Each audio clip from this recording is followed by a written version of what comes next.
So, there they are, Aidan and Ellie, the only survivors to have not succumbed to the apocalypse. Still in their late teens, the two are in their prime, at least when it comes to making babies. The good news is they have the hots for each other. But can they repopulate the Earth? You all know that there's a version of human history that involves two folks getting it on and kicking off mankind. Those two starstruck lovers were Adam and Eve, a couple that made the Garden of Eden their home. We're not exactly sure what kind of food they had to sustain their lives in the garden, but probably a bit more than the forbidden fruit. As for Aidan and Ellie, there is plenty of food on their lonely planet. The old blue ball didn't get whacked by an asteroid or anything similarly cataclysmic. It was forward-thinking artificial intelligence that wiped everyone out, but then it destroyed itself just before it could finish off the last two humans. The animals were still around. The AI was programmed to ensure the sustainability of the Earth at any cost, and then it figured out that humans were going to destroy the planet, so the only rational thing to do was to destroy all humans. Yeah, whoever developed that program sure upset a lot of folks.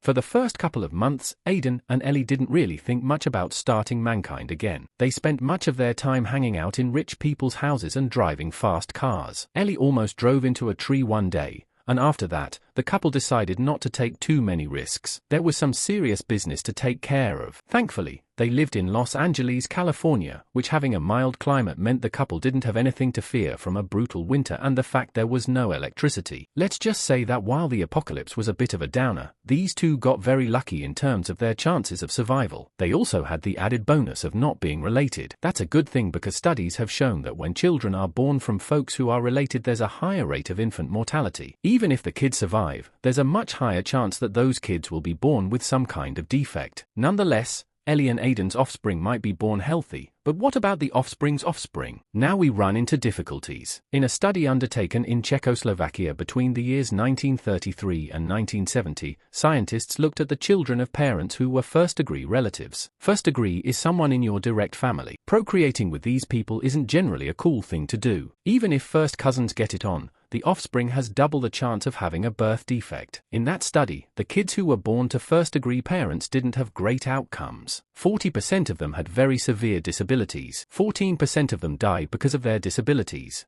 We have a very good real-life example of this, featuring a man you might think was trying to increase the population of his country. That man was King Chulalongkorn of Thailand, who ruled from 1868 to 1910. This guy did a lot of good things in terms of modernizing his country, and he was also a formidable babymaker, just as his father had been. That father was King Mongkut, who had 82 children in total. One of them was Chulalongkorn. Following in his daddy's footsteps, Chulalongkorn had a lot of wives, consorts, and concubines, adding up to 116 women in total. To keep the bloodline pure, several of his partners with whom he had children were actually his half-sisters. Back in those days, it still wasn't clear how bad inbreeding was. But the proof soon became evident in the pudding, so to speak. He had a kid with a half-sister named Daksinaja Narati Rajputri. It died just hours after it was born. He had 8 kids with half-sister Savang Vardhana. One of them lived for just 3 days and most of them didn't make it to adulthood.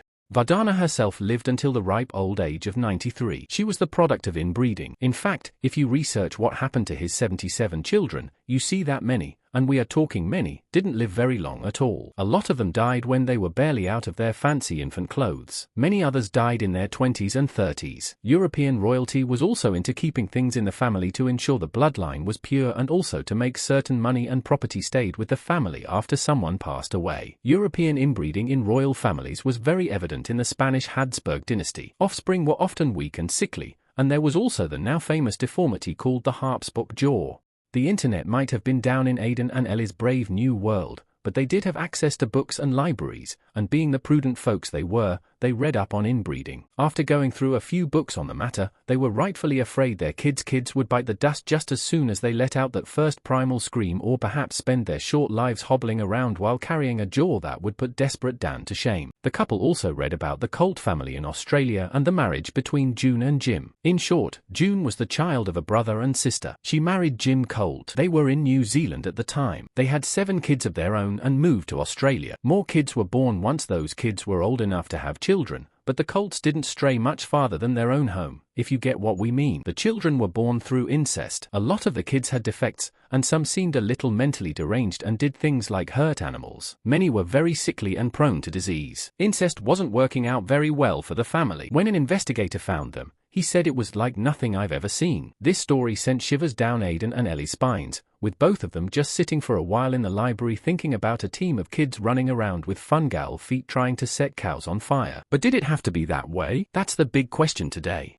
There are dominant and recessive genes, too. If one pair of genes is dominant, you will have the trait of that gene when it's passed on to you. With recessive genes, it is different, because you need both pairs of genes to gain the trait. For example, the gene for brown eyes is dominant, so if you get that you will have brown eyes. But for blue eyes, it is different, because that gene is recessive. You'd need both recessive genes to get blue eyes. In this case, both your parents passed on blue-eyed pairs of genes, but if one of your parents had the brown-eyed gene, you'd get brown eyes. Importantly, though, as you know, not all children get the same DNA from their parents unless they are twins. You get 50% of your DNA from both parents, making 100%. Now, imagine that DNA, say, from your mom was half a pack of cards. When the next child is born, the pack is shuffled, so that the next child doesn't get the same DNA with all the same genes. But if there were lots of children and you kept shuffling the pack, at some point some sets of genes will look similar to another child's. This is important to know as we go along with the Ellie and Aiden story. The good news is that many defective traits are carried in recessive genes. This is great, because they aren't very common, and to get that harmful trait, you'll have to get a pair of them. This is exactly why it is good to play the field with strangers. Okay, that's a joke, but if your parents are related there is a more chance they carry some defective gene, and in that case, the child might get a pair and one thing leads to another and a child is born with a chin that looks like an old boot. If there are generations all from the same gene pool, at some point even with all the shuffling, some bad genes might match up. The harp spoke. Charles II of Spain was the man famous for his chin. It took generations of inbreeding to make him like that. In fact, he was born with scores of defects and disabilities which made his life hell. After many years of suffering, he died aged 38. Just to give you an idea of what can go wrong, here's what his autopsy report said. Heart was the size of a peppercorn, his lungs corroded, his intestines rotten and gangrenous, he had a single testicle, black as coal, and his head was full of water. When Ellie read that, she fainted on the spot just thinking about future generations of her family. The first thing that came to mind was a grandkid of hers looking like a character from a movie she'd watched as a kid called The Toxic Avenger. But then one day she was reading another book, and something improved her grim mood. She read the lines, "The evidence for the short-term effects of low genetic diversity is very strong, but all these things are probabilistic. There are stories of incredible journeys back from the brink, anything is possible. You can get very lucky playing cards." Ellie tried to translate that in layman's terms and came to the conclusion that if she and Aiden knocked out enough kids and those kids knocked out enough kids, then despite the fact there will be lots of challenges, cow burning even, some of the kids could possibly flourish and the future of mankind could be in the bag. Ellie's hair eventually turned a shade of grey, and at that time her beloved husband was a formidable farmer. Things didn't seem too bad, but some of her grandkids had lives that were, as one of her favorite writers would have put it, nasty and short. She and Aiden had 10 sons, 18 daughters, in total. They in turn had kids with each other, because that's just how things had to be. Evolution actually wants us to be attracted to people who are genetically different from us, but the future of mankind demanded they make do with each other. Ellie was still worried, having read that there is more chance of defects the more inbreeding takes place, such as what happened to the harps box. If only Ellie knew what genes all her grandkids had, she could safely match them so children weren't born unhealthy, but that wasn't possible. She had a reason for some optimism though when she read about the people of the small island called Pinchlap, who lived far from the busy world in the western Pacific. These people were almost wiped out in the 18th century when a typhoon struck the island, but 20 of them survived. They flourished after, even though a recessive gene ensured that many years later a tenth of the island was afflicted with colorblindness. The thing was, this disorder, called complete achromatopsia, was thought to have come from one man, but it didn't show up in the population until the 4th generation. But still, not everyone got it. This made Ellie happy. She sat there with the book in her hand and with one of her granddaughters crying from a crib nearby, she repeated those words in her mind,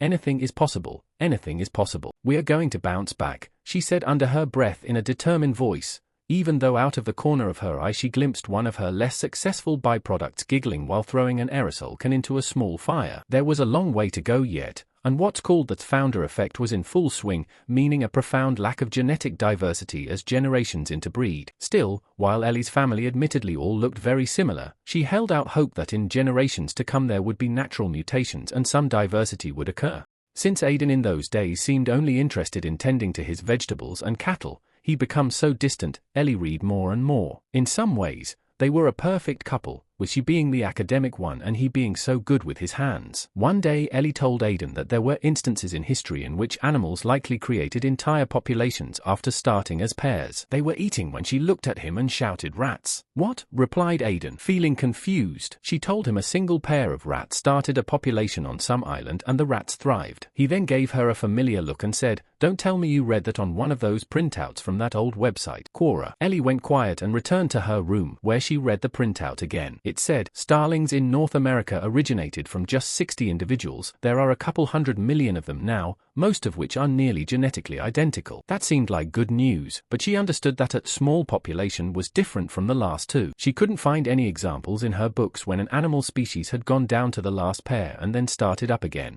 Ellie died first. She was 93. Aidan, 92, held her hand as she drifted into the great unknown. At her side were all her kids, grandkids, and great-grandkids. One of them, known as a chinny to the rest, made her moan in distress just before passing away. The poor kid had just put some broken glass in his mouth, but she remembered some words written by a scientist back in 2015. If the whole world were founded by two people, you would have to get lucky in the genetic lottery many times. Ellie and Aidan might have been lucky, but as Ellie took her dying breath, she just couldn't know. Surrounded by all those faces, things didn't look too bad. Nonetheless, she knew things could take a turn for the worst, and she also knew that a long time ago some researchers had said you'd probably need 98 unrelated humans to repopulate a planet, but there she was, looking at people who had come from her and Aidan. So, could it happen, really, the repopulation of the planet from these two? The answer is yes, it could, maybe, but as those scientists said, there would have to be a lot of luck. Perhaps if it did happen, thousands of years later no one would believe the story of Ellie and Aidan, the avid reader and the Cabbage Patch Kid. The reality is, scientists aren't sure how we evolved at the beginning, but they certainly don't think it all kicked off with two randy people in the Garden of Eden. They know there were different types of humans, the Homo genus, hanging about in Africa around a couple of million years ago, such as Homo habilis, handyman, Homo erectus, upright man, and then it took quite a while for the presence of Homo sapiens, uptight man. Just kidding, it can be translated as wise man. Before Homo sapiens, the oldest form of humans mated with newer kinds of humans, such as Homo neanderthalensis, Neanderthals. Neanderthals and modern humans also mated. So, in short, it wasn't as if there was only a very small gene pool when things started. With that in mind, we can't look at the case of Ellie and Aidan and compare it with something from the past. We can only hypothesize that if two people were left alone on the planet, they might be able to fill it up again. It's a long shot, but Ellie and Aidan at least tried. After that, you really should subscribe to this channel for more videos. Have a nice day.